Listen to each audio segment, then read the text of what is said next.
That's good. Oh, there's nothing what you're looking for. Haven't you finished packing yet? Not yet, sir, but I'm getting along. Well, be as quick as you can, won't you? Indeed, I will. But these things do take a bit of collecting. Well, how about his chemical apparatus? He's very particular about that, you know. He'll have packed that himself by now.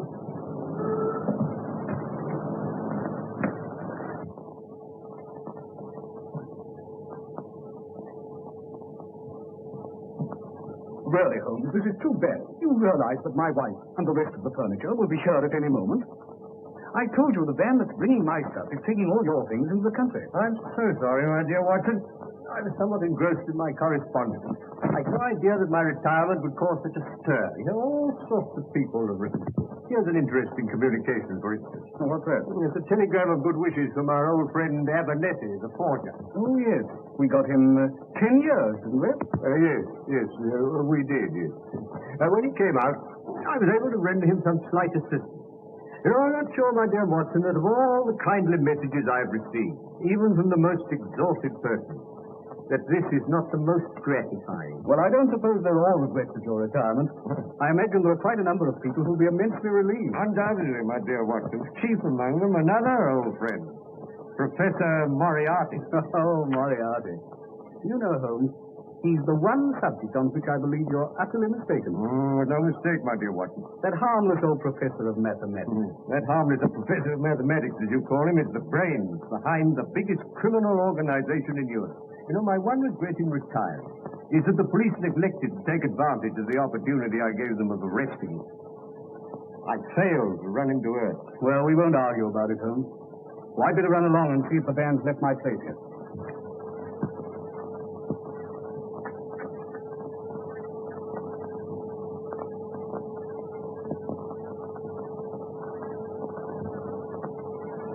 Excuse me, Mr. Holmes. There's a gentleman outside. Wants to see you very particular. Oh? What's the gentleman like? He's an old gentleman and very tall. Ask him to come up. Yes, sir. Another well-wisher.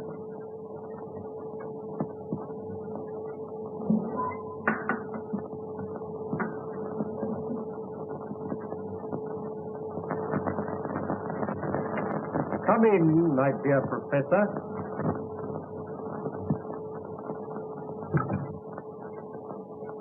May I point out, Mr. Holmes, that it is a very dangerous habit to finger a loaded revolver in the pocket of one's dressing gown? Just a slight precaution, Professor. As a matter of fact, I half expected a visit from you to satisfy yourself personally that I really was going. Your perception, as usual, does you credit, Mr. Holmes. I must confess that, personally speaking, I cannot regret your intention to retire. I can well believe you, Professor. I also feel that from your own point of view, it is a very wise course. In fact, it is the only course possible. I'm afraid I don't quite follow. Do you not, Mr. Holmes? Allow me to refresh your memory.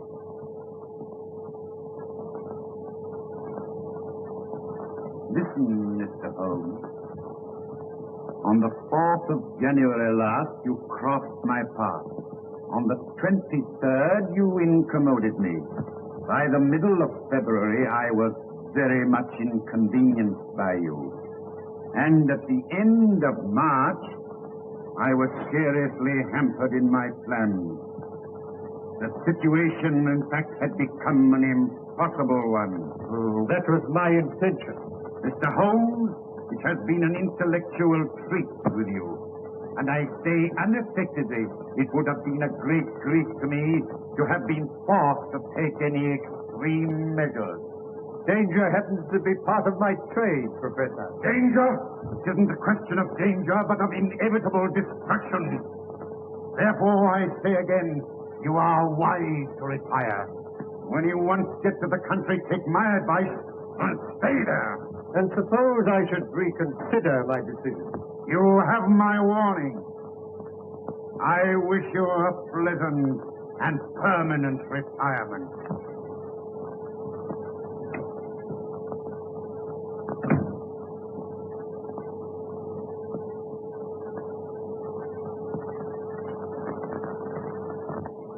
Now see here. Colonel Moran. How much longer have I got to wait? Where is this Mr. Moriarty? He's received your message, and he'll see you as soon as it's convenient to him. Waiting here for 3/4 of an hour. Who the devil does he think he is? If I may give you a word of advice, Mr. Balding, I should moderate your tone a little when you meet the professor. Is that so? Hey, you! Wait a minute!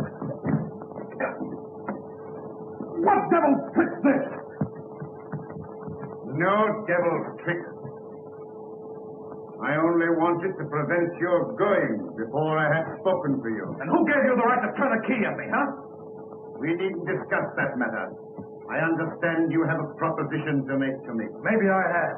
And maybe I'll change my mind. Why they kept me waiting? I speak to people when I choose, Mr. Balding. Not to me, you don't. Unlock that door. Sit down. I said open that door. Sit down.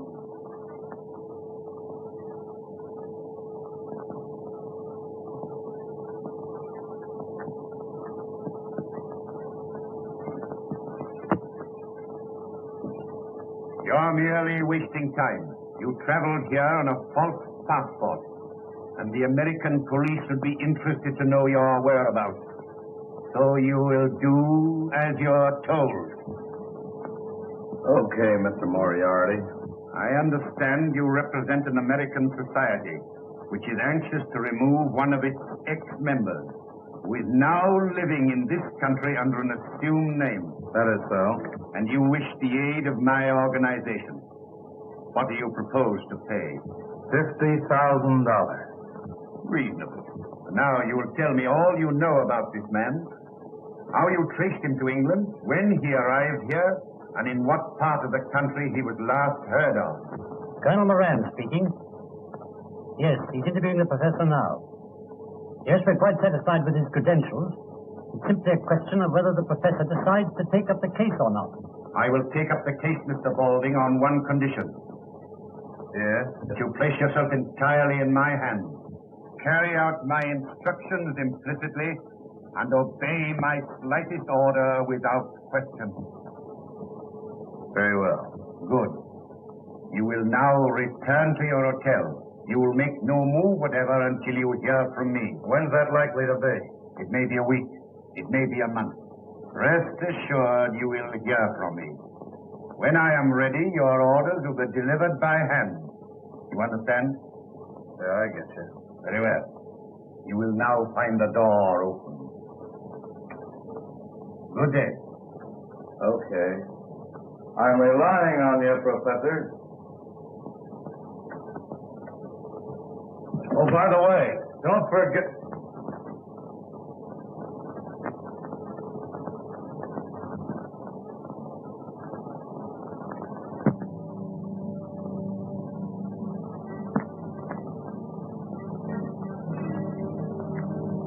Going downstairs again, darling?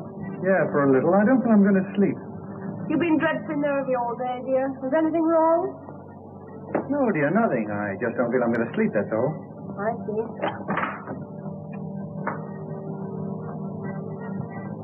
Hey, Jack. Anything wrong? No, I ran up my glasses downstairs, that's all. All right, go right there.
Excuse me, Mr. Holmes. I'm so sorry, Mrs. Hudson. Is Mrs. Watson coming down with the doctor? No. No, she isn't. I gather that she's too busy in Baker Street. Oh, so it'll only be the doctor. Yes. Is it or just the doctor? Oh. Oh, here he is. Good morning, Holmes. Oh, my dear Watson. I'm delighted to see you. Good morning, Mrs. Hudson. Good morning, doctor. Well, how are you? Oh, I'm much better, thank you. Watson. You're looking better. I hope Mrs. Hudson's seeing that you have proper meals. Oh, I'm living like a fighting cock. We had a delicious chicken casserole yesterday, didn't we? Yes, and you let it all get cold while you were deducing the age of the chicken. As a matter of fact, Watson, it was a tough proposition. I bit off more than I could chew. Well, go along inside, Watson, have a drink. I know you must need one after your long journey. Yes, I could do with one, thanks.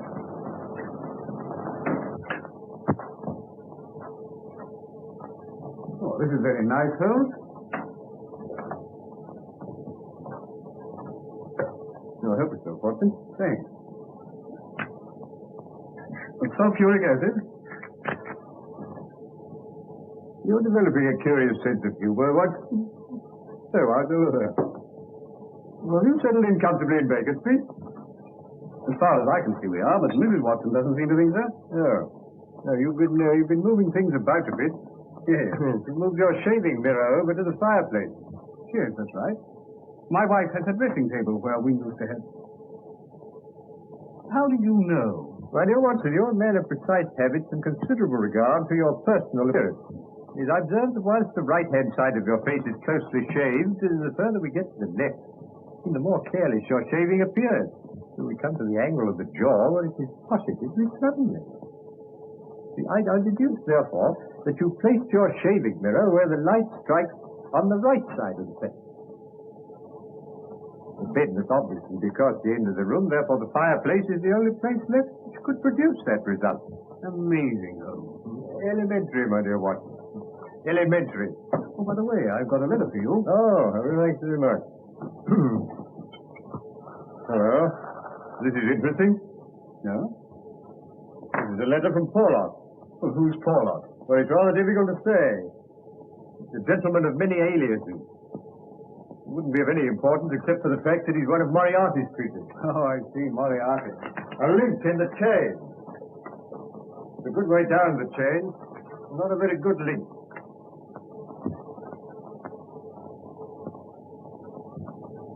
Now, look here, Holmes. Please remember that you've retired. Twice he sent me advance information that has enabled me to prevent a crime. Whether it was his conscience that made him do it, or a £10 note sent to him by devious measures, I've never discovered. What do you make of that, Watson? I don't want to make anything of it. Put it in the waste paper basket as it was done. My dear Watson, I'm willing to put anything in the waste paper basket if I can do so with a clear conscience. I might never forgive myself if I did so in this case. What do you mean? I mean that something sinister is afoot, Watson. Just cast your eye over there. Obviously in cipher. How true, Watson, how true. I'm glad you spotted it. Yes, there's only one word, Bolston. And then there's a series of numbers that obviously represent other words. Probably taken from some book. Now, the point is, what book? Well, why doesn't the fool tell you? My dear Watson, send the key of the cipher in the same envelope as the cipher itself. Oh, no, my dear fellow, the key will probably follow in another envelope. And meanwhile, it might be instructive if we try to decipher this ourselves. Now, the cipher message begins with the number 534. Mm-hmm. Well, that's probably page 534. So we've got a large book. The next line is C2. What do you make of that, Watson? Chapter 2, of course. Well, hardly that, Mr. Watson. What size book would it be if Chapter 2 were on page 534? For column length. Brilliant, Watson, brilliant. Really, you're scintillating this morning. Now, we've got a large book, printed in double columns. Any other suggestions? The Bible? My dear Watson, you excel yourself. As I remarked just now, Porlock is one of Moriarty's men, and I can hardly imagine any less likely book in his possession than the Bible. No, the Bible has too many editions. No, this must be a standardized book, and page 534 would be the same in all copies. Try again, Watson. How about Bradshaw? Or the ABC. Well, that's a good idea, Watson, but if I may say so, it's not quite good enough. I know, Whitaker's Almanac. Now, come along. And let's see what page 534 has in store for us. Just write this down.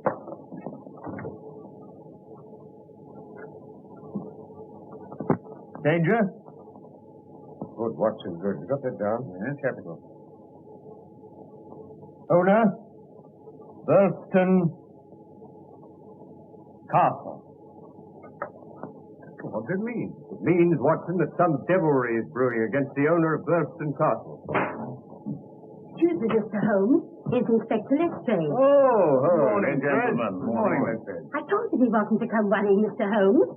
But he said he was angry if I didn't let him in. That's all right, Mrs. Hudson. That's all right. You understand, Inspector, that Mr. Holmes is retired. You're not going to drag him up to London. Oh, no, sir. I wasn't thinking of doing that. I called him to ask Mr. Holmes if he'd be good enough. Burlston? Well, what's this, Mr. Holmes? This is magic. That's a cipher that Watson has just solved. Well, what's the matter, Inspector? Matter only that Mr. Douglas of Burlstone Castle was horribly murdered last night. What? Shot. Face completely blown away. The Porlock's message came too late. Porlock? Who's Porlock? And how can he prophesy murder? Camberwell postmark. Well, that doesn't tell us much. It tells you as much as you'll ever know, Inspector. I used to send him money to the Camberwell post office. Didn't you find out who called for it? No. No, I promised not to try and chase him. I gather he was of a rather shy, no, not to say retiring disposition. Well, we can't waste any more time. Will you come over to Burlstone with me, Mr. Holmes? On the way, I'll tell you all I know. We're not going far, then.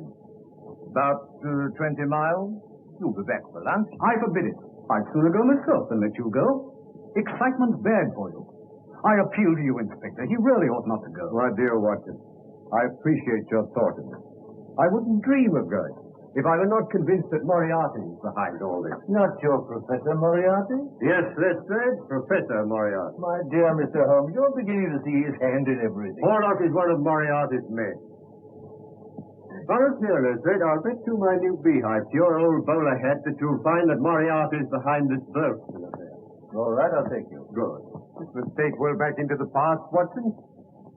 I suggest these are the remains of the old outer fortifications. Yes, obviously. Well, I suggest, Mr. Holmes, that we should do better to go inside and view the scene of the tragedy. My dear Lestrade, I always think it wise to get one's bearings before proceeding into deeper waters. My dear Watson, what kind of a tree is it that comes to maturity and blossoms in water? No. This water is a recent addition. Makes it much more difficult to get out of the window. Yes, Watson. Or to get in. Possibly Mr. Douglas anticipated this crime. Inspector Griffith. This is Mr. Sherlock Holmes. How do you do, sir? How do you do? Oh, this is my friend, Dr. Watson. How do you do? How do you do? Well, shall we get in? By all means, Inspector. This is what it was done with, Mr. Holmes. I found it lying just there. There was no signs of a struggle except the peculiar position of that chair. Now tell me, who else besides Mr. Douglas was in the house at the time of the tragedy? Mrs. Douglas and Mr. Cecil Barker, a friend of the family. Here you are, Mr. Holmes. Dear me, these are dreadful injuries. Must have been at point-blank range.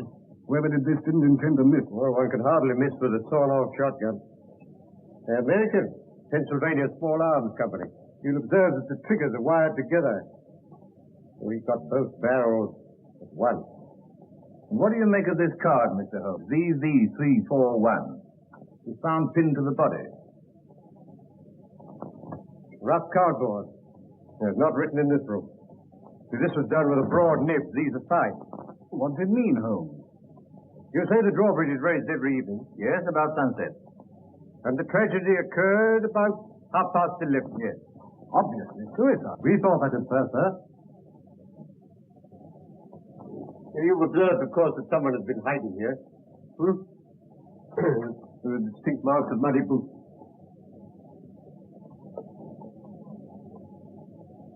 When were these curtains drawn? At dusk.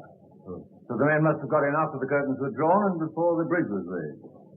Yes, but I observed when I arrived that the moat doesn't extend right round the castle. The ruined tower at the end of the building is accessible without crossing the drawbridge. Yes, but the only way from the tower to this part of the house is through this solid oak door, which is always kept locked.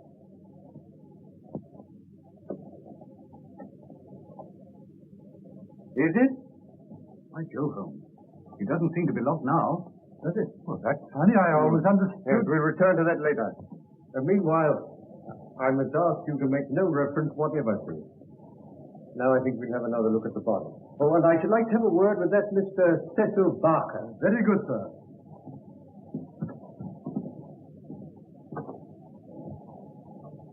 What do you make of this curious mark on Douglas's forearm, Holmes? Do you think it's a sign of some secret society? How would you say that was done, Watson? It isn't tattooing. No, it's a brand. It's been done with a red-hot iron.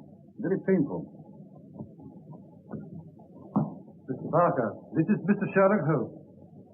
How do you do? I'm very glad you're able to come, Mr. Ham. This is my friend, Dr. Watson. How do you do? How do you do?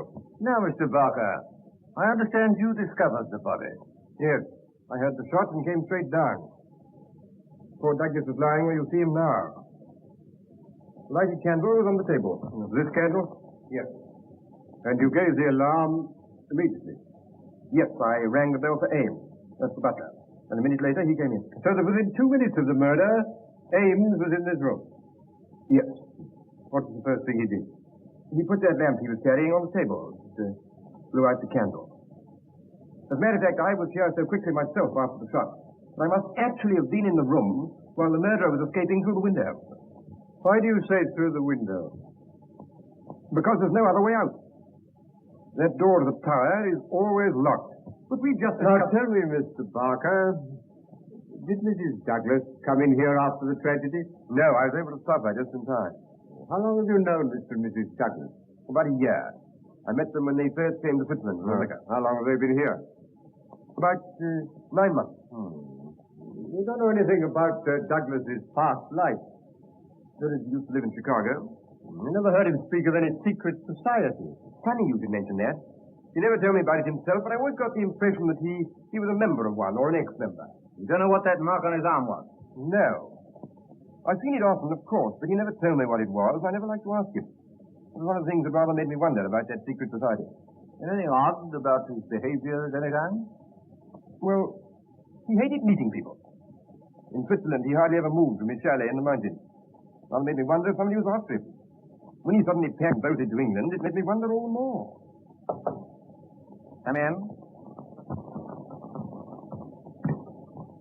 Excuse me, sir, but Mrs. Douglas would like to see Mr. Holmes when he's finished his investigation in this room. Oh, certainly.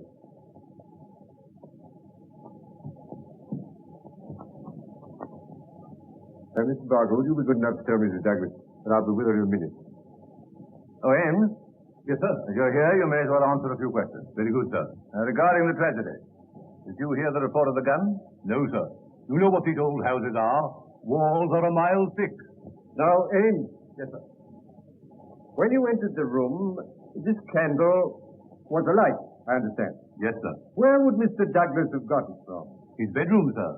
I had orders to see that one was always on his bedside table. And you put this one there yourself? Yes, sir.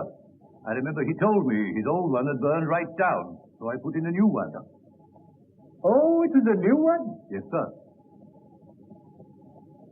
It hasn't been relit since the tragedy? No, sir. I'll vouch for that, sir.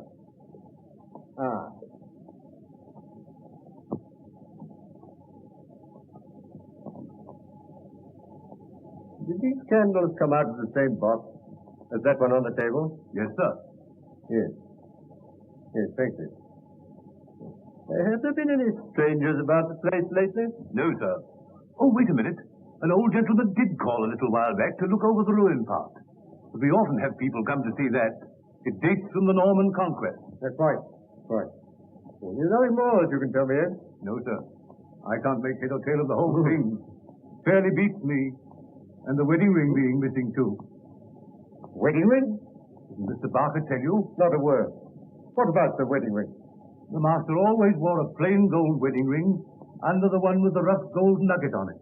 Under? Yes, sir. I never saw him without it. And for the murderer to take that and leave the other seems so strange, doesn't it? Yes. Yes. Oh, there's just one more question, Abe. Did your master ever do exercises in the morning? Yes, sir. Every morning. As regularly as clockwork. I see. Thank you. Thank you. Will that be all, sir? Yes, thank you.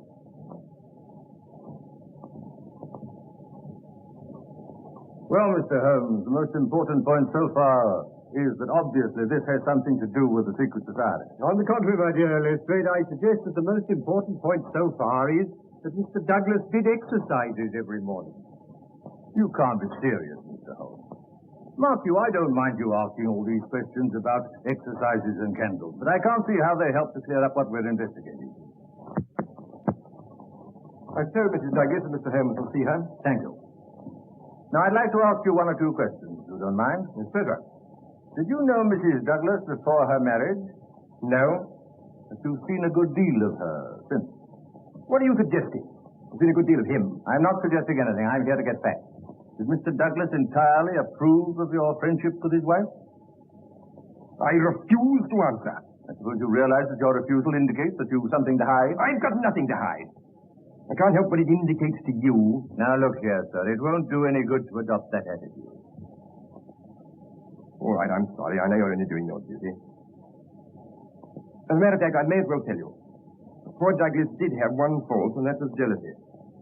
He liked my being here, but if that's Mrs. Douglas, and I had too much to say to each other, he used to go off the deep end and say the wildest things. But I assure you that no man ever had a more faithful wife than Etty, or a more loyal friend than I. No doubt. Still, the fact that his wedding ring is missing rather suggests that the marriage and the tragedy were in some way connected. I've no idea what it suggests. If you're insinuating there was anything between me and Mrs. Douglas, you're on the wrong track, that's all. I don't think I have anything more to say to you. Any more questions, Mr. Holmes? Not at the moment, Lestrade, no. It immensely adds to the zest of an investigation when one is in conscious sympathy with the historical atmosphere of one's surroundings. May I commend this little book to your attention? History of Burleston? Huh. I've got something better to do than to read that sort of stuff. Well, that's pity, Lestrade. It's a pity because you see here that this castle was erected in the 5th year of the reign of James I. And there are various associations of interest connected with this ancient building. I don't doubt it, but that's got nothing to do with us. Breadth of view, my dear Lestrade, is one of the essentials of our profession. Yes, well, as you don't seem to agree with me, perhaps we'd better go and see Mrs. Douglas. That's better. I'll show you the way.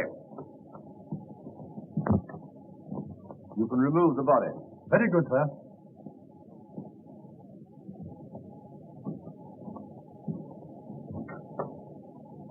Etty. You've met Inspector Lestrade. This is Mr. Sherlock Holmes. How do you do, Mr. Holmes? How do you do? Well, may I present my friend, Dr. Watson? How do you do? It was good of you to come, Mr. Holmes. Not at all. I hope I may be of service to you. Won't you make yourselves comfortable?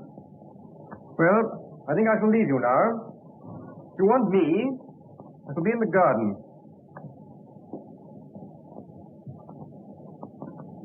Now, Mrs. Douglas, I wonder if you can give us any help. I wish I could, but I didn't see the tragedy. So I understand, but you heard the shot. Now, how long after that were you stopped on the stairs by Mr. Barker? A couple of minutes.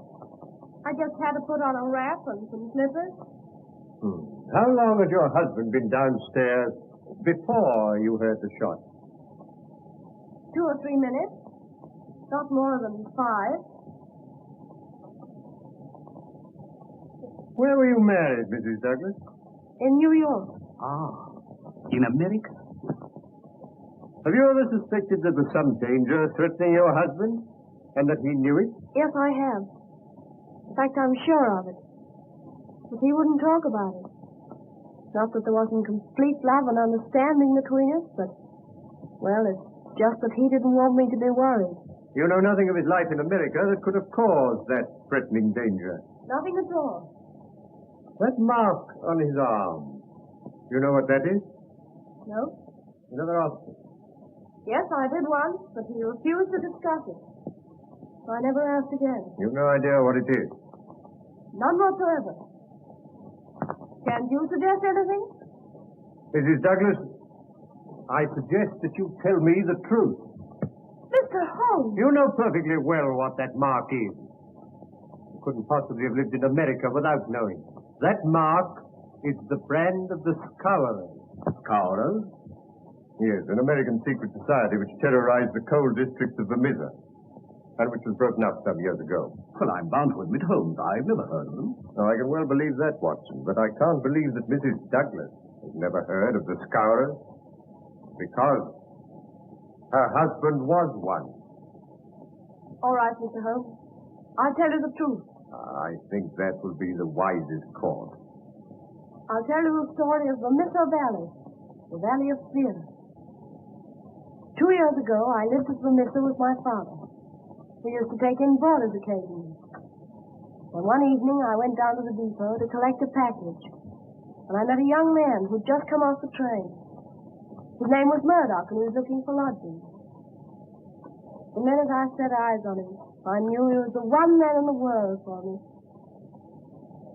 I told him about our place, and he said he'd call later.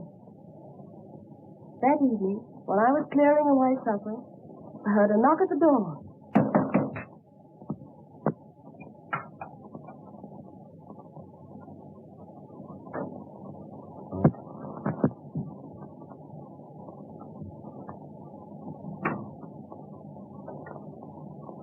So you've turned up, Mr. Murdoch. I sure have. I try to make it a habit to keep my word.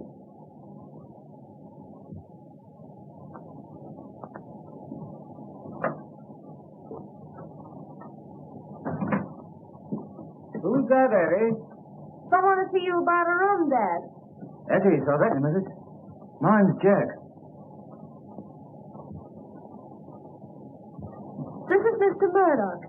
He wants to board with us. Well, suit me fine. Well, take your things off. Thanks. I dare say we can fix it. $20 a month for the term. That's all right for me. I better give you my first month. Okay. Will you come into the sitting room?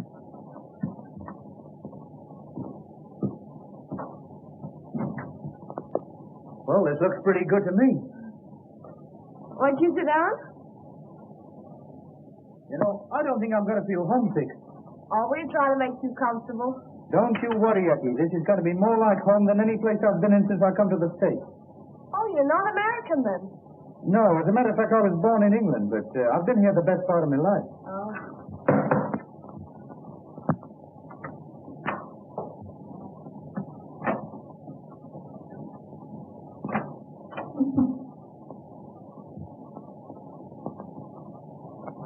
Why, hello, Ted. I didn't expect you so early. Yeah, so it seems. Who's the boyfriend? Our new boarder, Mr. Murdoch. This is Ted Balding. Well, Mr. Boarder, I suppose you figure you got things fixed up pretty good here, eh? Yeah, that's the idea. Any objection? No. Come here. Come on, get a move on. But I've been a boarder myself, so I'll put you why. Eddie belongs to me. She's sweet on me. Get me? Well, there's no accounting for taste. So you're one of these fresh guys, eh? Well, don't get fresh with me, that's all. Ted, please. Jack didn't mean anything. Oh, Jack, is it? Come to that already, eh? I think if you were to leave us alone, Eddie, we might get that thing straightened out. Listen, I know how to get this thing straightened up. You know what that means? No, and I don't care. Well, you can take it from me, you will. I'll be here tomorrow night, and I'll expect to find you gone. I wouldn't bet on that if I were you.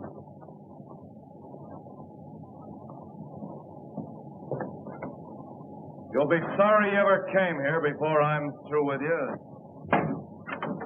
Get out. Why, you're not going, Ted?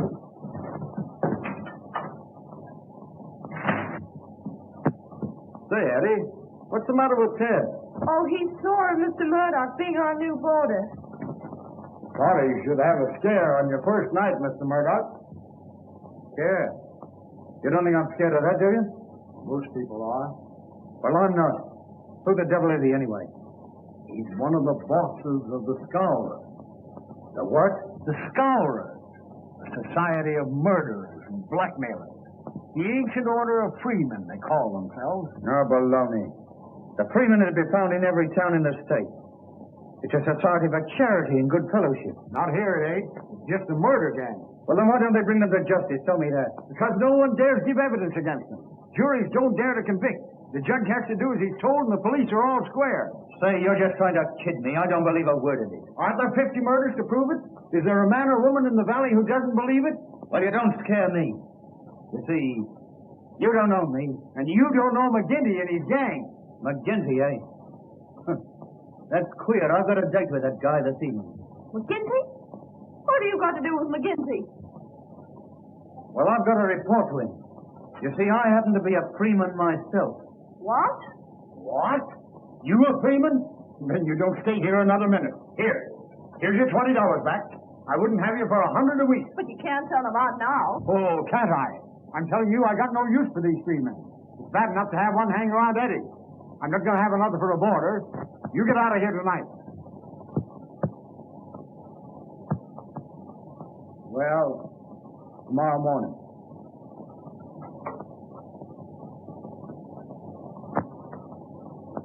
I'm sorry.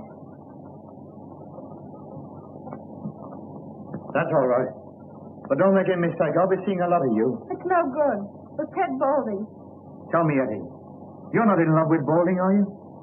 You're only afraid of him. If you'd have met me first, would I have had a chance?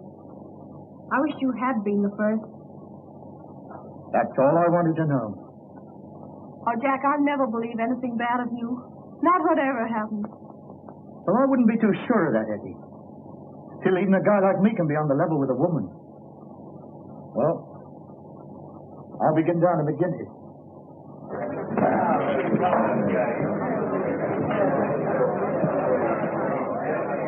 Whiskey. Well, stranger, I don't seem to call your face to mind. No, I'm new here, McGinty. Counselor McGinty to you.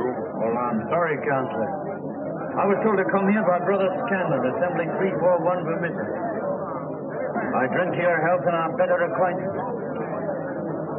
Oh, it's like that, is it, Mr. Murdoch. I'd have to look a bit closer into this, Mr. Murdoch. We don't take people on trust in these parts. There's some little talk in private. Yeah. You mind stepping through that door there?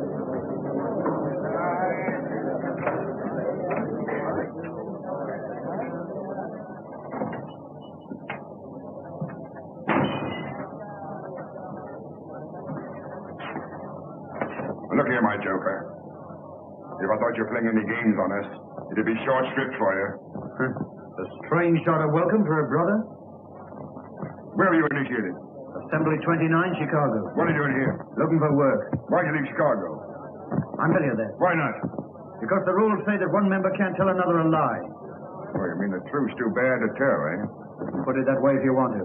Now listen here, mister. You can't expect me as boss to let into this assembly an in for whose past I can't answer. Say, you wouldn't squeal if I showed you something, would you? Well, wipe my hand across your face and talk to me like that. I'm sorry, I didn't mean it that way. Oh. Here.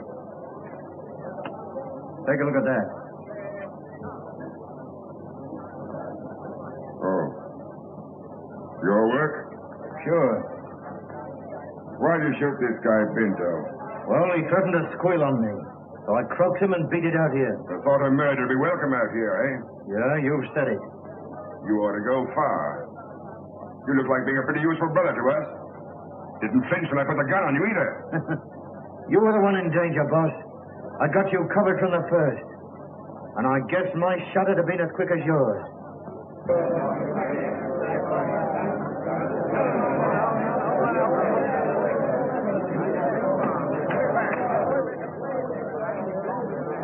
So you got here first, did you? I want to have a word with you about this man. Yeah, you say it right now while I'm here. I'll say it how and when I please. I'm content to leave it to you to judge between us, Counselor. Well, what is it? Well, a young lady.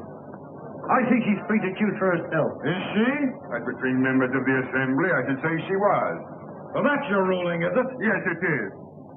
Were you thinking of disputing it? You'd back a newcomer against me, would you?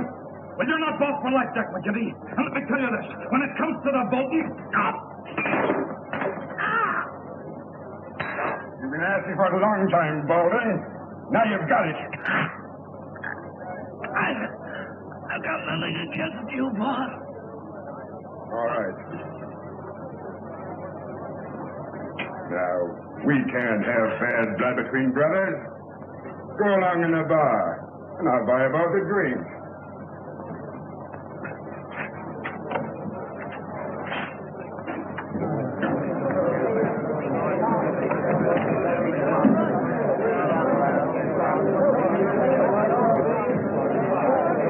We've not met before. You're the new captain? You guessed it.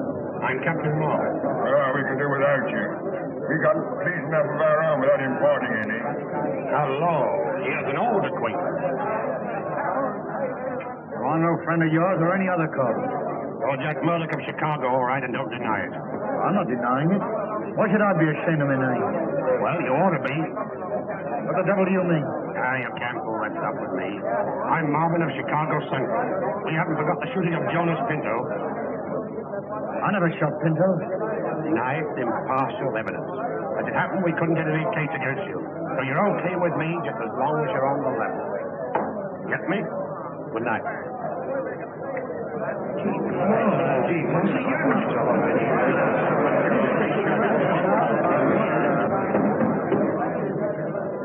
Well, boys, here's a new brother from Chicago.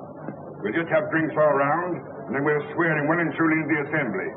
We got a special initiation here in Vermissa Valley, and you can't be one of us till you've been through it. That's okay with me.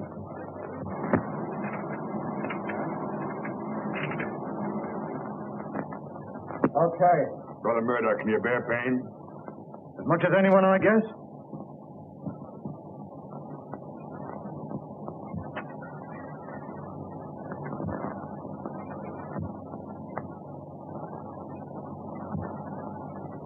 Well done, brother. Now, one last word. You'll obey my rulings at all times. And the penalty for breach of faith is inevitable death. I understand. Well, boys, we must get to the business of the evening.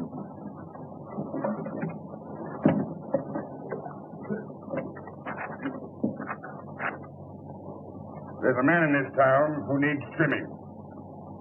And it's up to you to see that he gets it.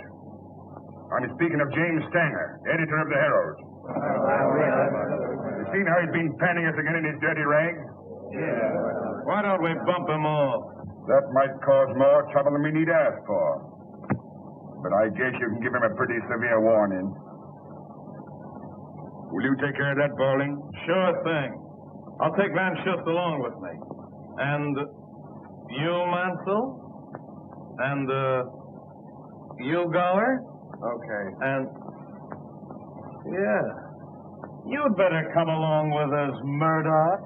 We'll see the kind of stuff you're made of. That's okay with me. Come on, let's go.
Lay off.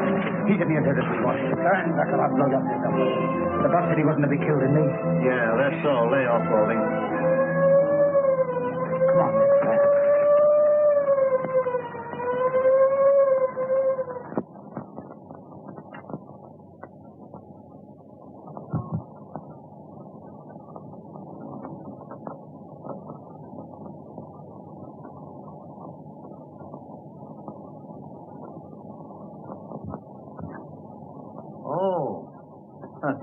I'm sorry, Counselor.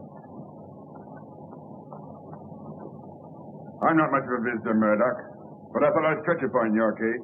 I'm honored. But how'd you know I was here? I only came this morning. It should be enough here that I do know. It may be enough for most men, but not for me. So you're a queer guy. Scanlon told me, if you must know. Lives here too, so he says. Yeah. Have a drink. Sure.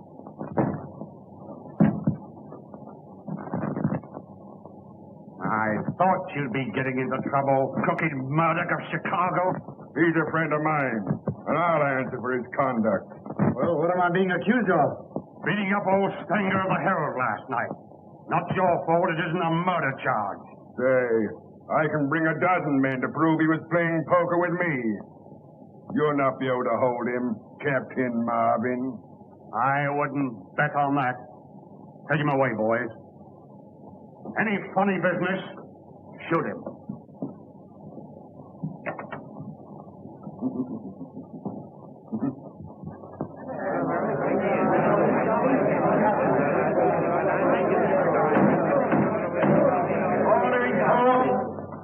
Do you find the prisoner, John Murdoch, guilty or not guilty?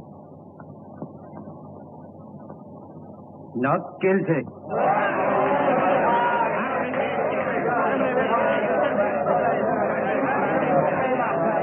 Court adjourned.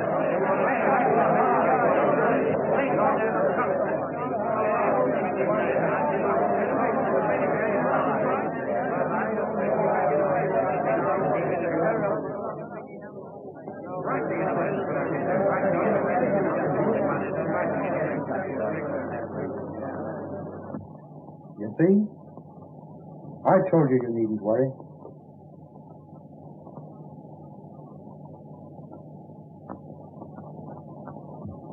You see, Mr. Holmes, I'd fallen desperately in love with Murdoch by this time.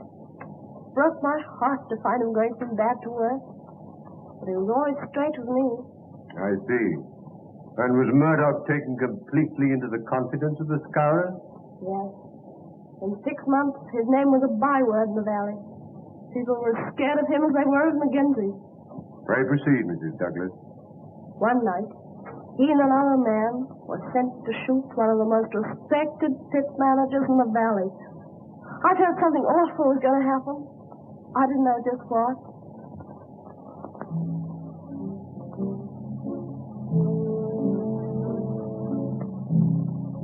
Tell the boys to scram.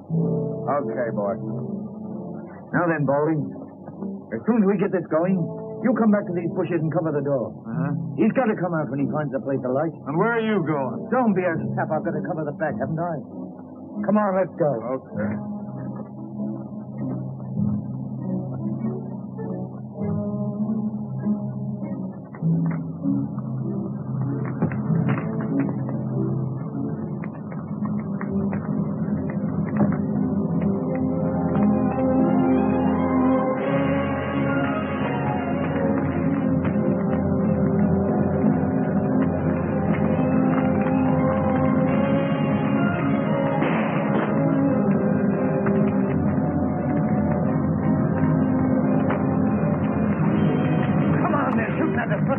I know they got me. Oh, come on then.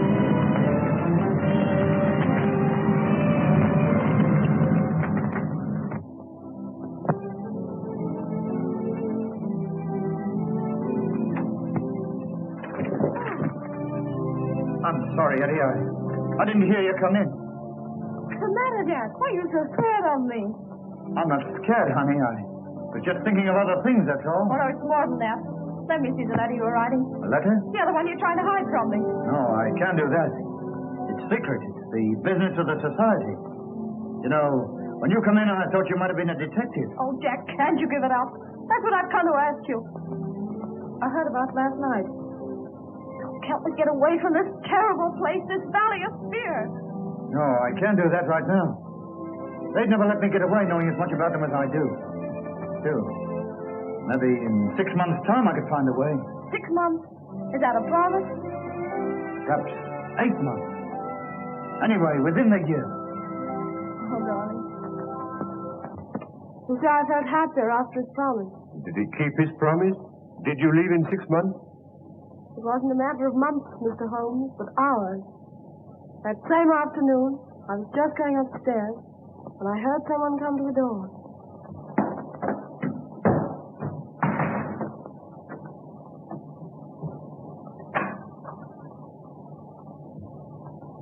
What's the matter, Jack? Trouble afoot.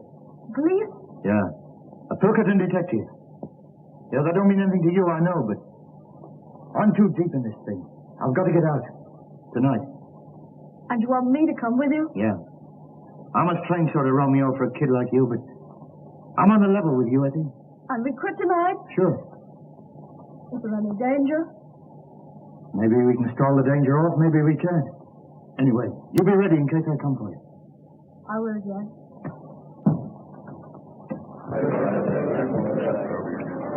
Boss, I've got some bad news. What sort of bad news? Well, I can't tell you in public, but let me collect a few of the boys and go into your room and discuss it. Okay, carry on. Lyn, Cormac, you go. Gareth. Mansell, come into the boss's room, will you? Yeah, and you too, Willoughby. Okay.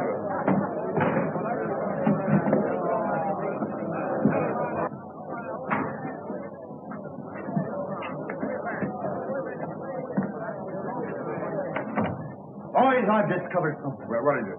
There's a fellow called Birdie Edwards among us. Well, he's a Pilkington detective. And he's collecting evidence against us that'll send us all to the gallows. You sure of this? Yeah, you can take it from me, but I'll give you the details later. Anyone know this guy by sight? Sure, I do. But if we act quick, we've nothing to fear. We got nothing to fear anyway. What can this man know about our affairs? Well, I hope you're right. But he's got the co-owner's millions at his back. Don't you suppose there may be some weak member among us who can be bought? Maybe he's got our secrets already. No, there's only one cure. That he never leaves the valley alive. For the first time, Balding, you and I agree. Well, do you want me to handle this, boss? Sure, but you better tell us some more about it.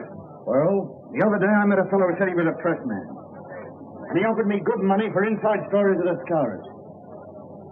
Although his face was familiar, somehow or other I couldn't place him. I know now that was Birdie Edwards. I made a few inquiries and found out he was living at a place called Hobson's Patch, under the name of Steve Wilson. Well, we'll just bump him off quick. No, I've got a better plan than that. Well, what is it? I'll go over to Hobson's Patch this afternoon and locate him. I'll tell him I'm a Scowrer, and I'll offer him the secret papers of the Society for a price. Only as I can't hand them to him in the street, he's got to come to my place to collect them. That'll fetch him. Well? Well, surely you can handle the rest yourself. Only once Mr. Birdie Edwards comes to my place, I don't think he'll leave it again alive, somehow.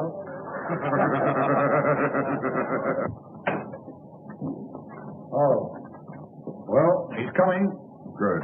Come right in, make yourself at home, boys.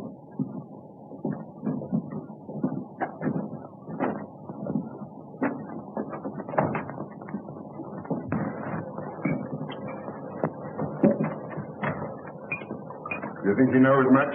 Well, he's been here 6 weeks. He may have passed on quite a bit. But we'll make him tell us all about it. We'll have the truth out of Mr. Birdie Edwards if he has to cut his heart out to get it. Did he seem to send a trap? No, I got him on the weak point. Told him I'd show him all the papers of the Scowrers. Well, if we handle it right, they'll never be able to prove a killing. Nobody will see him come up to the house after dark. And I'll lay odds nobody will ever see him leave. Now, here's the plan. You boys all stay here, see? Birdie Edwards will be pretty heavily armed, so we got to take him by surprise. He's going to knock 3 times.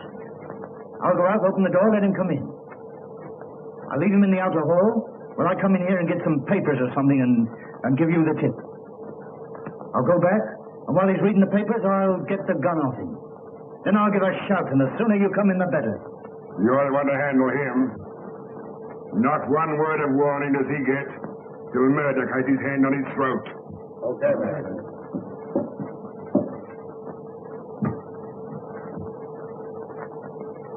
Pity you haven't got shutters on your windows. Don't you worry, we won't be spied on. Perhaps he won't come. He's as eager to come as you are to see him. He may be here any minute. Now keep quiet. Not a movement till I give you the sign.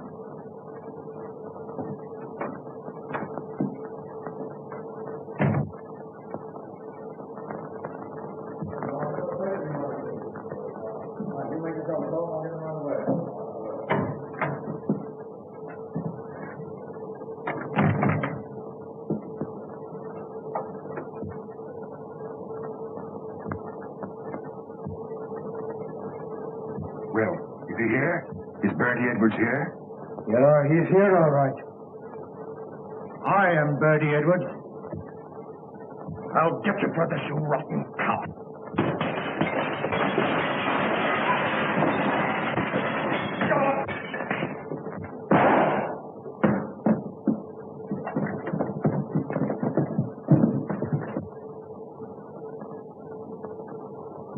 There are 40 armed men around this place, so you can figure out what chance you've got. You dirty, stinking double-crosser. There's something I'd like to say to you fellas before we part. Next time we meet, you'll all be in the dark. Well, I can put my cards on the table at last. I am Bertie Edwards of Pilkington. I played a pretty dangerous game in breaking up your gang. And no one knew I was playing it except Captain Marvin here and my employers. You think the game's all over, don't you, Mr. Clever Guy? Well, let me tell you this. You'll be hunted down whatever you go to. The Scowrers will get you even if you go to China. Yeah? Well, I'll take a chance on that. You all fell for my supposed criminal record, just as I thought you would. I've stopped as many crimes as possible.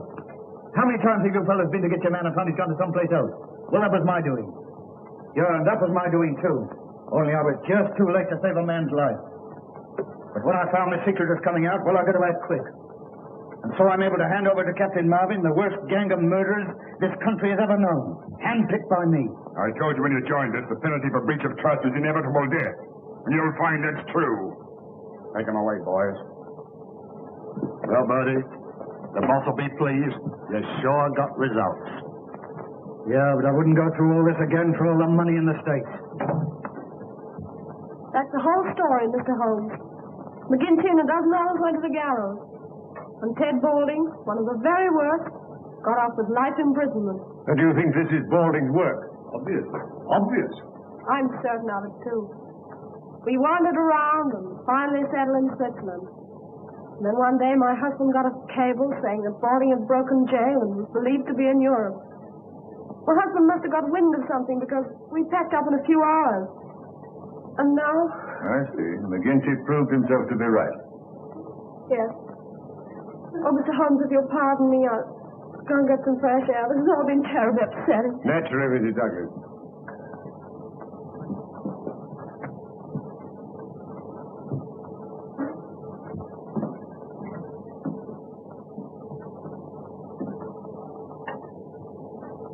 Well, that's all as clear as crystal, Mr. Holmes. All we've got to do is to find Balding, and that shouldn't be difficult. They may even have got him by now. Well, I'm going to slip over to the station for a few minutes. I suppose you won't be leaving just yet a while. No. With your permission, no, not yet. That's all right. I'm afraid you've lost your beehive, Mr. Holmes. Nevertheless, you'll oblige me by taking care of that bowler hat of yours, Lister.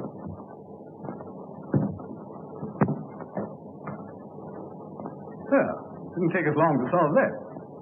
But I'm sorry for Mrs. Douglas. A strikingly pretty woman, don't you think?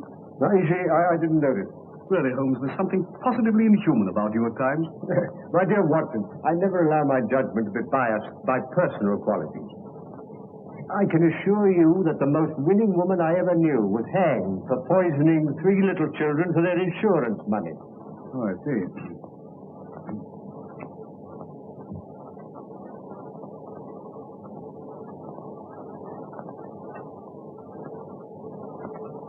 Oh, Ames? Yes, sir. Is there anything I can do for you? You said your master used to do exercise. Did he use dumbbells? Yes, sir. 1 or 2? 2, of course. And you said he used them every morning. What about yesterday? Yes, sir. I remember him doing them. Where? Down here? Yes, sir. He used to say he liked plenty of elbow room. Yes, thank you, Ames. Thank you. Will there be anything more, sir? No, nothing more.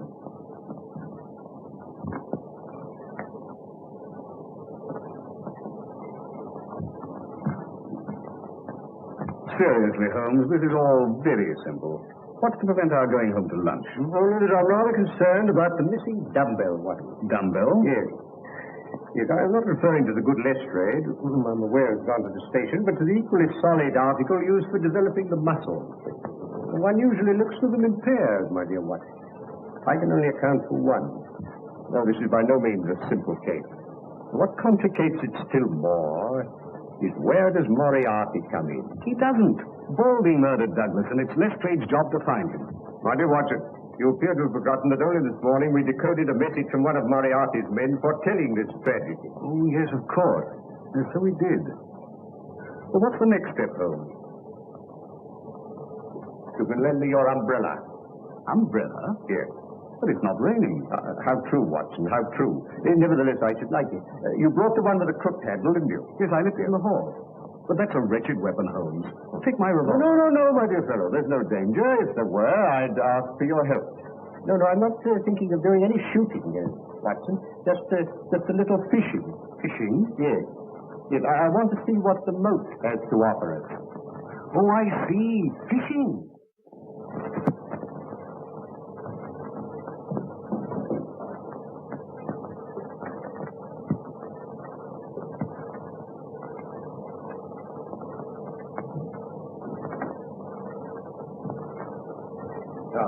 Thank you, Watson. Thank you. Oh, by the way, where did Mrs. Douglas go when she left us? To the bottom of the garden. I saw her from the window. She was heading straight for the pergola. As I thought, Watson, she's probably talking things over with Barker.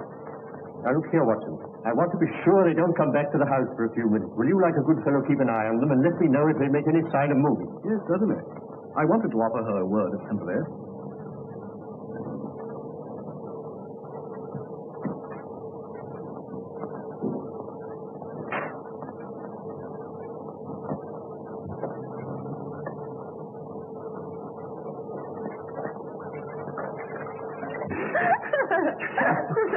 I don't know how I kept my face straight during my examination. Well, bitten off more than he can chew this time. You should have seen me as a broken-hearted widow. Do pardon me, Mr. Holmes. I think I'll take some fresh air. This has been so terribly upsetting. Oh. Look out. Dr. Watson, would you mind coming and speaking to Mrs. Douglas? I was about to offer my condolences to Mrs. Douglas, but they appear to be superfluous. As a matter of fact, she wants to ask you something. Yes. I feel the gravity of the situation calls for some explanation.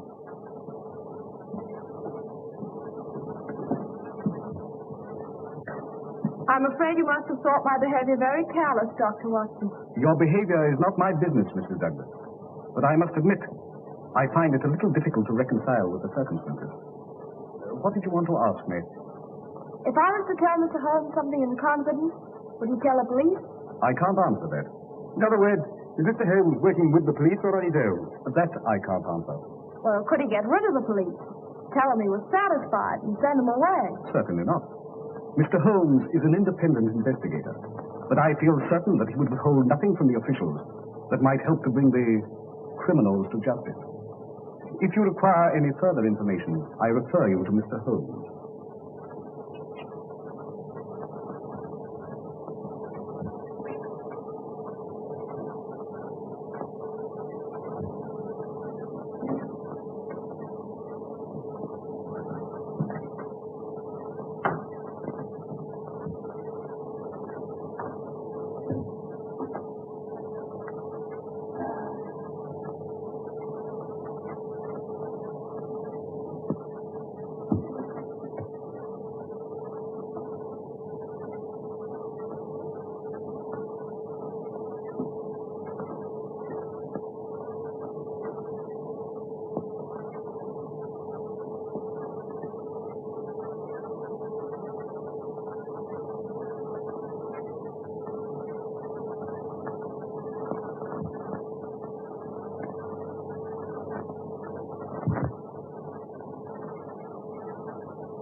I'm bound to admit, Holmes, I agree with you. This case isn't so simple after all. On the contrary, my dear Watson, to me it becomes clearer every minute. But don't worry. I think I can put you on the right track. I should indeed be grateful. Now, the murderers... Oh, there's more than one. My dear Holmes, if you'll stop interrupting me, I'll explain my theory. Yes, Watson.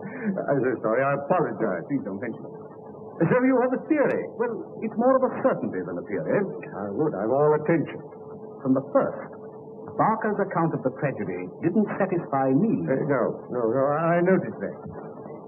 I came to the conclusion he was telling lies. Half-truths, Watson. Much more dangerous. He admitted that Douglas was jealous, and I suggest he had good cause to be. The guilty lovers wanted to get rid of the husband, so they killed him and used the story of the Scowrers to put everybody off the scent. I see, everybody except the astute Dr. Watson. Well, it hadn't occurred to you, had it? No. I'm bound to say that isn't my theory. But I'm going to prove it to you. When I went into the garden just now, the pathetic widow was consoling herself with Barker. They were laughing. Positively laughing. That confirms it, doesn't it? Oh, yes, that confirms it. And what's more, she wanted to ask you something in confidence. No, Watson. No. I want none of their confidences. It's always awkward when it comes to an arrest. Then you agree with me. You think they're the murderers. Oh, dear Watson, there's an appalling directness about your questions at times. It's not so hard as you may think, Watson. You remember that I was puzzled about Douglas only using one dumbbell? Yes? Yes. I've found the missing one. Then everything's all right. And it's led to a discovery which has solved the whole problem. Solved? As we've been listening to a tissue of lies, Watson.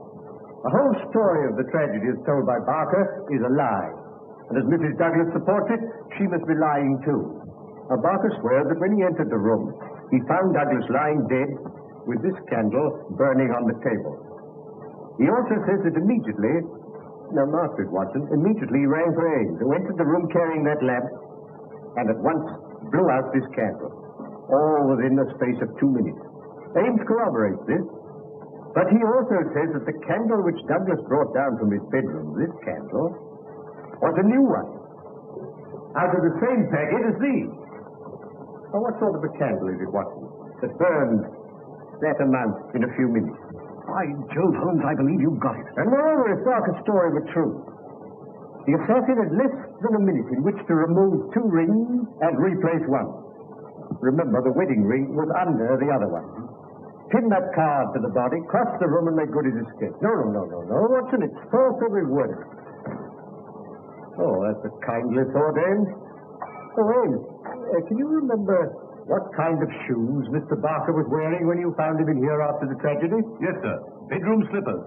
And the nice mess they were in. Could you conveniently lay your hands on one of those slippers? Yes, sir. Mr. Barker changed them in here for his shoes before he went for the police. Oh. Would you bring them over here, Ames? Yes.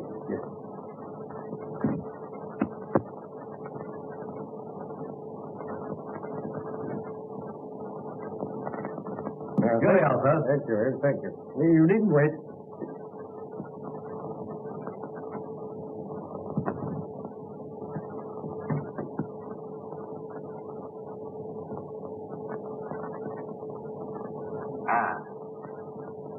As I thought. It fits exactly. You mean Barker made that mark himself? It's part of this deliberate conspiracy, Watson, to hide the truth. Then why don't you arrest him? And Mrs. Douglas? My dear Watson, if you asked a good Lestrade, I think he would. No, Watson. These are only small figures in the drama. The principal player you will meet tonight. Where? Here? Pass through that door. In the ruined tower of Burlston Castle. Oh, I see.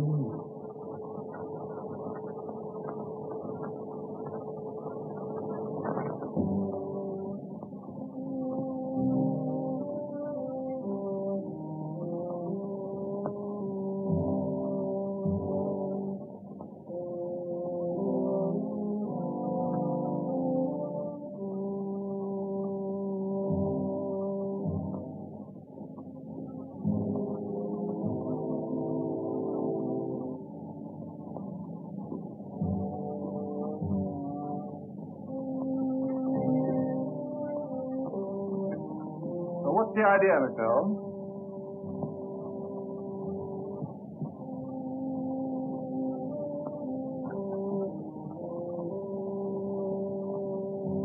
Come out, Mr. Douglas. Douglas? Well, what on earth are you talking?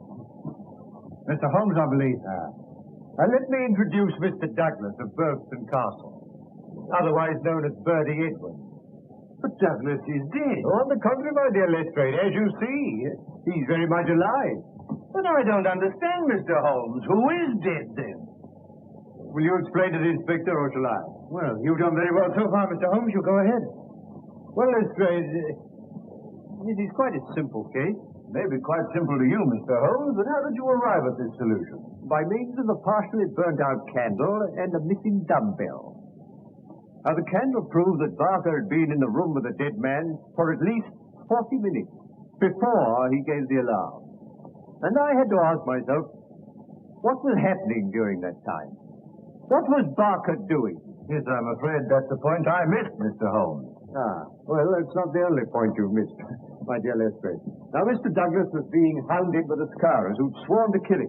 So he retreated to this castle, where he took every precaution against intruders. But Balding succeeded in entering during the day, unseen.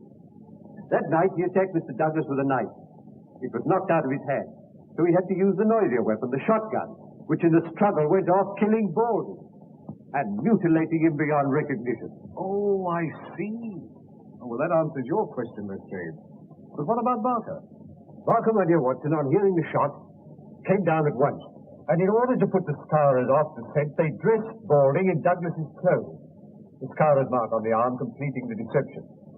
Balding's own clothes, Barker weighted with a dumbbell and threw into the moat. Douglas then got dressed, took some food, and went into hiding. And that's what happened, Watson, while the candle was burning down. You see, Lestrade? Am I right, Mr. Douglas? I can certainly hand it to you, Mr. Holmes. Yes. Yes, you came across one little difficulty, however. When you placed that gold nugget ring on Balding's finger, you intended to place your wedding ring there also, eh? But you couldn't get it off, could you? No. Though I've been in a country where wedding rings slip off pretty easily, mine wouldn't. But how did you guess that Mr. Douglas was concealed here? It isn't a question of guessing, my dear Lestrade. The clue was supplied by that interesting little book on Burlston Castle that I once offered you. A clue which was amply confirmed by the equally interesting plan I found in the pocket of Balding's coat. Amazing, Holmes. No, simplicity itself, my dear Watson. Well, now that the case is complete, I suggest we go over to the house and discuss Mr. Douglas's position. No, you're too hasty, Lestrade. I haven't yet introduced you to the principal figure in this drama, the brains behind it all. Not your Professor Moriarty, surely. Moriarty? Well, who's he? My friend Dr. Watson will tell you later. Come, gentlemen, we must lose no time.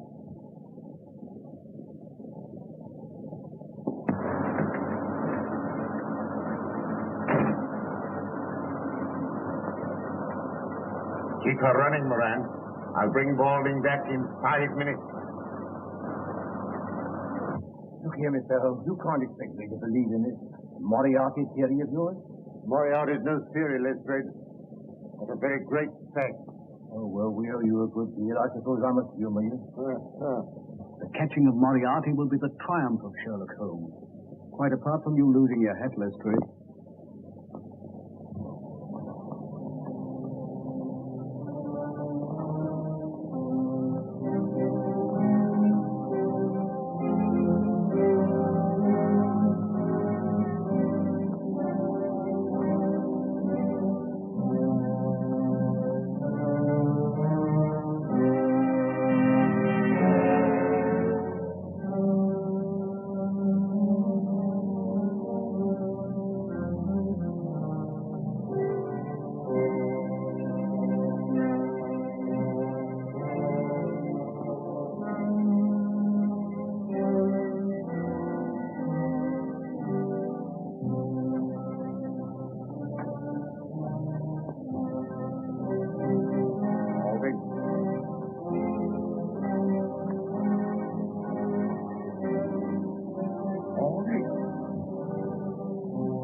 Balding failed to carry out your instructions, Professor. Oh, you're in this, are you, Holmes?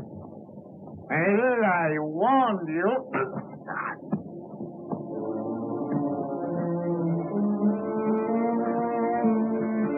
You're under arrest, Moriarty. What on what charge? The attempted murder of Mr. Douglas here.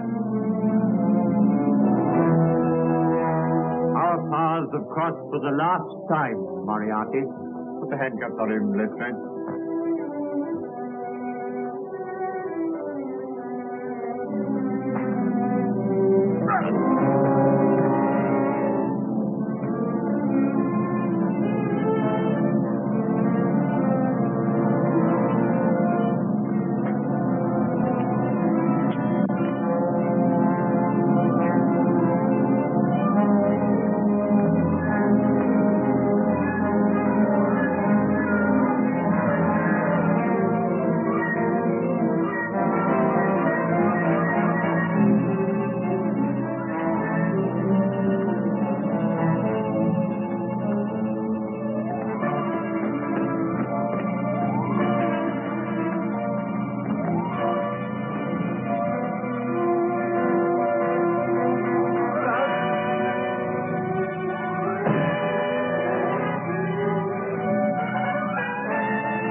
It's a long drop. Yes. Yes, it's rather more than that required by law, I fancy, my dear Watson, but equally effective.